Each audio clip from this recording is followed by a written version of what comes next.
क्या हाल है। मैं हूं नगमा और आप लोगों के लिए लेके आई हूँ एक बहुत ही खूबसूरत सा शिफॉन का सूट। कलर इसका मर्जेंडा है, फुल हैंड वर्क के साथ है। वर्क इसका बहुत हसीन है और इसमें जो आप लोगों को साइज़ मिलेंगे वो मिलेंगे small, medium, large and extra large size. तो इसमें आपको एक्स्ट्रा लार्ज साइज़ भी मिल जाएगा। कलर बहुत हसीन सा कलर है इसका।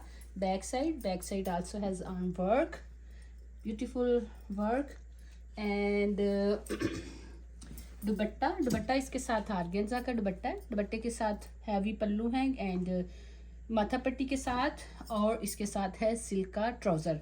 तो एक दफ़ा फिर शर्ट फुल देख लीजिएगा, बहुत खूबसूरत हसीन पीस है। और साइज़ इसमें आपको ऑलरेडी इस दफ़ा सारे मिल जाएंगे। इसमें स्मॉल, मीडियम, लार्ज है और साइज़ इसमें आपको ऑलरेडी इस दफ़ा सारे मिल जाएंगे। इसमें स्मॉल, मीडियम, लार्ज।